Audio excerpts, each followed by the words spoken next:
प्रिय भाई बहनों, जब भी हमारे घर में परिवार में कोई बच्चा उत्पन्न होता है, बेटा या बेटी, तो बड़ा खुशी का अनुभव होता है। और ये हम जानते हैं कि वो बालक जब बड़ा होता है तो जो कुछ भी उसके माँ बाप का है, माता पिता का है, चाहे धन संपत्ति जो भी चीज़ें हैं वो उसी की हो जाती हैं या डिवाइड कर दिया जाता है। कहने का मतलब, जब बच्चा परिवार में पैदा होता है तो सब कुछ उसी के नाम कर दिया जाता है। तो एक प्रकार का ये हमारे जीवन में आने वाले समय में होता रहता है कि नहीं। और जो भी धरोहर है, संपत्ति है, उस बच्चे के नाम या बच्चों के नाम कर दी जाती है। ये उसका एक सौभाग्य है कि उसको ये मिलता है माँ बाप की तरफ से। उसको पूछने की जरूरत नहीं होती है, उसको मिल जाता है। ठीक उसी प्रकार से जब हम प्रभु परमेश्वर के परिवार में जन्म लेते हैं तो उस जन्म के साथ, आत्मिक जन्म के साथ, नए जन्म के साथ कुछ आशीषें जो परमेश्वर पिता हमें देता है। और आज मैं इसी के बारे में आपके सामने बात करने की कोशिश करूंगा। जैसा कि आप इस पिक्चर में देख रहे हैं आपके, कि कैसा प्रभु परमेश्वर, त्रिएक परमेश्वर जो नीले त्रिकोण से दर्शाया गया है, नए जन्म का गिफ्ट देता है, नए जन्म का एक उपहार देता है। और उस उपहार में और भी ढेर सारे उपहार पाए जाते हैं जो आपको और मुझको मिलते हैं जब हमारा नया जन्म होता है। आशा है कि आप जानते हैं कि नया जन्म का मतलब है जब हम प्रभु यीशु मसीह पर पूर्ण रीति से विश्वास करते हैं, उसको उद्धारकर्ता मानते हैं और परमेश्वर के पीछे पूरी रीति से चलने की कोशिश करते हैं। तो जब नया जन्म होता है तो कई और भी उपहार, कई और आशीषें भी परमेश्वर उस नए जन्म के साथ जोड़ता है, अटैच करता है। और आज मैं कुछ आशीषों को जो वो हमारे लिए करता है, मैं आपके सामने रखने की कोशिश करूंगा। पहली बात हम देखते हैं कि जब हम प्रभु को ग्रहण करते हैं तो जैसे हम हैं वैसे ही प्रभु परमेश्वर हमें एक्सेप्ट करता है, हमको अपने में ले लेता है कि तू मेरा बेटा है, मेरी बेटी है, और हमें ग्रहण करता है। जैसा कि आप जानते हैं, उड़ाऊ पुत्र जब वो सब कुछ उड़ा करके गंदे चीज़ों में अपना पैसा उड़ाया और अपने आपे में आया, पश्चाताप किया और अपने बाप से मिलने वापस गया, तो बाप जैसा वो था, बिना चप्पल के और बिना बिल्कुल गंदे मैले कपड़े फटे हुए, उसको एक्सेप्ट करता है, ग्रहण करता है जैसा वो था। परमेश्वर भी आपको और मुझको वैसा ही ग्रहण करता है। इसी से संबंधित मैं आपके लिए पढ़ूंगा इफिसियों की पत्री, उसका 2 अध्याय और 13वां पद। यहाँ लिखा हुआ है, पर अब मसीह यीशु में तुम जो पहले दूर थे, मसीह के लहू के द्वारा निकट हो गए हो, क्योंकि वही हमारा मेल है जिसने यहूदियों और अन्य जातियों को एक एक कर दिया और अलग करने वाले दीवार को जो बीच में थी ढा दिया। कहने का मतलब, अब हम परमेश्वर के सामने बड़े खुले रूप से, पारदर्शी रूप से, प्रार्थना के द्वारा, बातचीत के द्वारा, पवित्र आत्मा के द्वारा उसके सामने आ सकते हैं, क्योंकि उसने हमको ग्रहण किया। अब हमें दूर भागने की जरूरत नहीं है, वो हमें प्यार से ग्रहण करता है। फिर दूसरी बात हम देखते हैं, एक और आशीष परमेश्वर देता है, और वो बोलता है कि तुम अब मेरे बेटे और बेटियां हो आत्मिक रीति से, है ना। जिस प्रकार से शारीरिक रीति से जब बच्चा जन्म लेता है तो वो उसका बेटा या बेटी हो जाता है शारीरिक रूप से, खून से, उसी प्रकार से प्रभु यीशु मसीह के लहू से हम अडॉप्टेड, हमें एक ले पालक के रूप में हमें लिया जाता है। परमेश्वर के बेटे और बेटियों के रूप में हमें ग्रहण किया जाता है। इसी से संबंधित मैं एक पद आपके लिए पढ़ूंगा यूहन्ना उसका पहला अध्याय और उसका 12वां पद। यूहन्ना उसका पहला अध्याय और उसका 12वां पद। परंतु जितनों ने उसे ग्रहण किया, उसे मतलब प्रभु यीशु मसीह को ग्रहण किया, उसने उन्हें परमेश्वर के संतान होने का अधिकार दिया, अर्थात उन्हें जो उसके नाम पर विश्वास रखते हैं। बिल्कुल साफ लिखा हुआ है कि हम उसके पुत्र और पुत्रियां बन जाते हैं जब हम यीशु मसीह को अपने जीवन में ग्रहण करते हैं। तो एक बेटा, एक बेटी आत्मिक रीति से एक बड़ा निकट वाला संबंध है, निकट वाला है ना, पास वाला। जैसे माँ बाप के बच्चे होते हैं परिवार में, तो वो निकट संबंधित होते हैं। उसी प्रकार से परमेश्वर हमें भी ये आशीष के रूप में देता है। एक और पद मैं आपके लिए पढ़ूंगा इसी से संबंधित, गलतियों की किताब नए नियम में, और उसका 4 अध्याय 6 और 7 पद। गलतियों उसका 4 अध्याय 6 और 7 पद। यहां इस प्रकार से लिखा हुआ है, और तुम जो पुत्र हो, इसलिए परमेश्वर ने अपने पुत्र के आत्मा को, जो हे अब्बा, हे पिता कहकर पुकारता है, हमारे हृदय में भेजा है। इसलिए तुम अब दास नहीं परंतु पुत्र हो, और जब पुत्र हुआ तो परमेश्वर के द्वारा वारिस भी हुआ, है ना। हम परमेश्वर के अनंत जीवन के क्या है? वारिस है, स्वर्ग के वारिस हैं। जितनी भी चीजें स्वर्ग में वो हमारे लिए, आपके लिए। क्या आप खुश नहीं है? मेरी आशा है कि आप खुश हैं, एक्साइटेड हैं और जोर से बोल सकते हैं हालेलुया, स्वर्गीय वस्तुएं मेरे लिए वारिस के रूप में आती। क्यों? क्योंकि हम उसके बेटे और बेटियां बन जाते हैं, है ना। फिर तीसरी बात हम देखते हैं कि नए जन्म में वो, जब हमारा नया जन्म होता है तो वो हमारे पापों को भी क्षमा करता है। भाई वही तो हुआ नया जन्म, है ना। पापों को क्या करता है? क्षमा करता है। कई पद हैं इसके बारे में, लेकिन मैं एक ही पद पढ़ूंगा आपके लिए। पहला पद जो पद पढ़ रहा हूं, इफिसियों उसका पहला अध्याय और उसका 7 पद। इफिसियों उसका पहला अध्याय और 7 पद। हमको मसीह में उसके लहू के द्वारा छुटकारा, अर्थात अपराधों की क्षमा, परमेश्वर के उस अनुग्रह के धन के अनुसार मिला है, जिसे उसने सारे ज्ञान और समझ सहित हम पर बहुतायत से दिया है। तो मेरे प्रियो, हम देखते हैं यहां पर कि किस प्रकार से परमेश्वर हमारे पापों को क्षमा करता है। आप चाहे जो भी पाप हो, A to Z, छोटा बड़ा भयंकर, जो आप सोचते हैं कि बाप रे बाप इतना भयंकर पाप मैंने किया, वो परमेश्वर के लहू में, प्रभु यीशु मसीह के लहू में धुल गया जी, धुल गया। ये बाइबल बताती है। यही तो खूबी है। जब नया जन्म होता है, जब हम प्रभु के पास आते हैं, तो हमारे सब पाप धुल जाते हैं। साबुन से नहीं धोते हैं, किसी पानी से नहीं धोते हैं, यहां वहां जाने की जरूरत नहीं। बस विश्वास के द्वारा प्रभु यीशु मसीह के लहू को हम पुकारें और कहें, प्रभु मेरे पापों को क्षमा कर, वो क्षमा करता है। नया जन्म तो यही तो मतलब है ना नया जन्म का। अच्छा, आगे और बढ़े।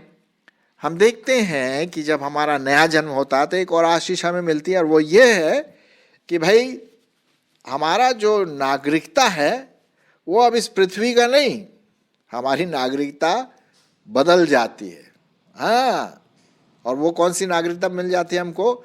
स्वर्ग की नागरिकता। वाह वाह वाह वाह, क्या बात है। स्वर्ग की नागरिकता, वो स्वर्ग जहां सोने की सड़कें हैं, बहुमूल्य चीजें हैं, जिसको हमारी आंखों ने देखा नहीं, हमारे मन में कभी आया नहीं, ऐसी ऐसी चीजें परमेश्वर ने हमारे लिए स्वर्ग में रखी, और वहां के हम नागरिक बन जाते हैं, है कि नहीं।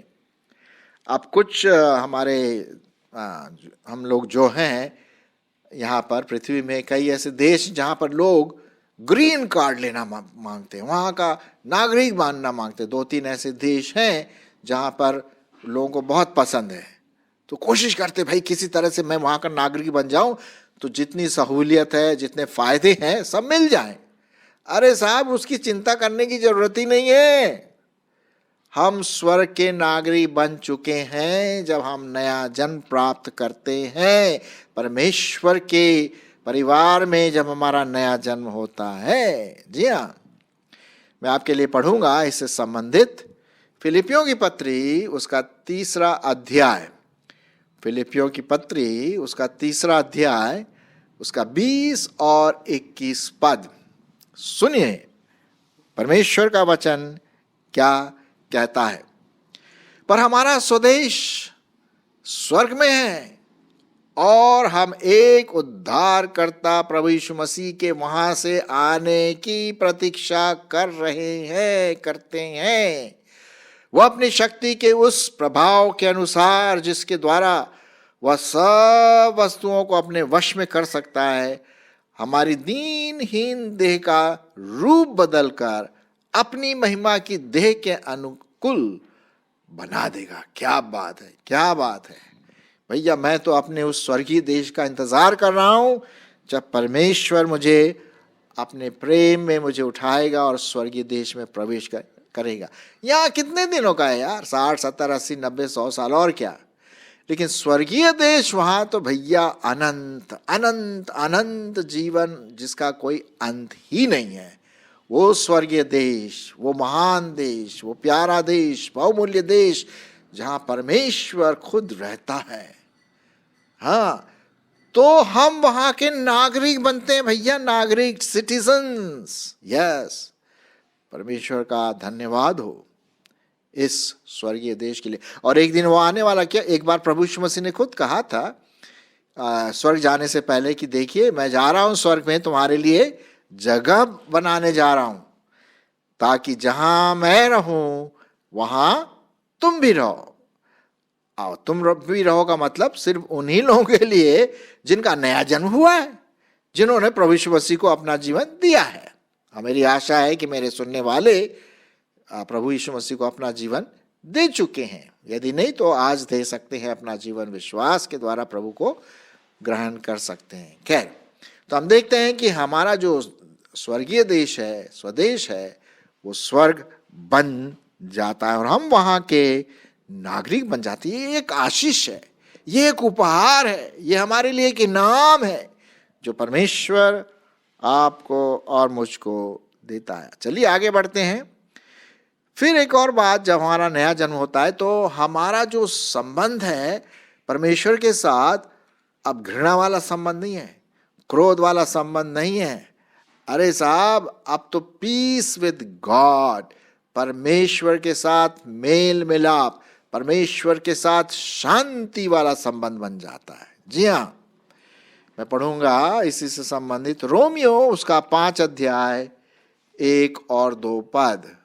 रोमियो उसका 5 अध्याय 1 और 2 पद।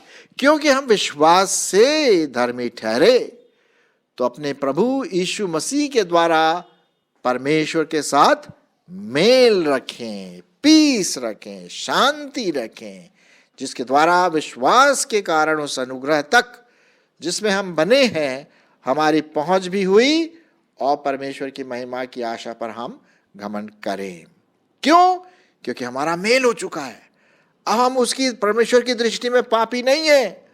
हाँ, अब हम उसकी दृष्टि में धुले हुए व्यक्ति हैं। इसलिए पवित्र परमेश्वर का और हमारा क्या हो गया, मेल हो जाता है, शांति बनी रहती है।